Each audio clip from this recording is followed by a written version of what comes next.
Но турецкость существовала и до ислама. Я также искренне верю, что турецкость происходит из места, которое мы сегодня называем Западным Китаем, от уйгуров, из Синьцзяна. Уйгуры были прадедушками турок, но они сначала не были мусульманами. Уйгурский язык имеет такую же языковую структуру. Все поменялось. Ислам, Византия, Запад, Европа, словарь, лексикон, одежда, внешность, кровь. То, что носят, то, во что верят, мечети, все поменялось. Но грамматика осталась прежней. Так что, если вы спросите меня, я скажу, что турецкость основана на языке и грамматике.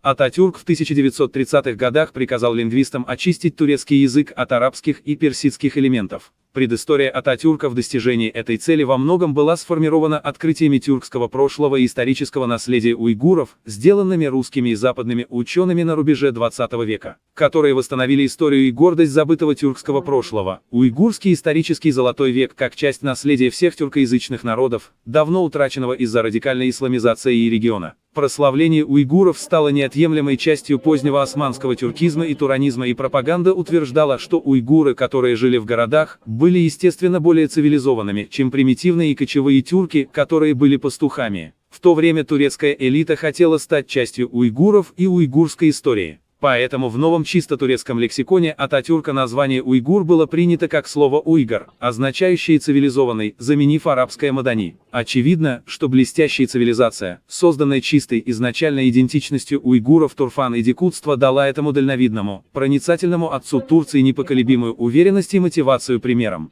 Уйгуры – древнейший из тюркских народов. История уйгуров охватывает 4 тысячелетия, документированная на нескольких языках, и ее материальный объем постоянно увеличивается. Уйгуры, больше, чем любая другая нация в мировой истории, развили цивилизацию посредством 5 различных религий – тенгри, буддизма, манихейства, несторианского христианства и ислама. Согласно исследованию американского ученого-уйгуроведа Джастина Джона Рудельсона, Турфан — это был символический образ неисламской и, следовательно, чистой и высокоразвитой уйгурской цивилизации. Уйгурская цивилизация оказала глубокое влияние на основателя Турции Мустафу Кемаля Ататюрка, что подвигло его пересмотреть этническую чистоту и национальную идентичность современного турецкого народа. Таким образом, в процессе создания Турецкой Республики в 1922-1923 годах мы видим, что Ататюрк, посредством отмены исламского султаната и систем имамов, изгнания членов османской королевской семьи, распуска исламских судов и школ, запрета на ношение женских чадр и других исламских одежд,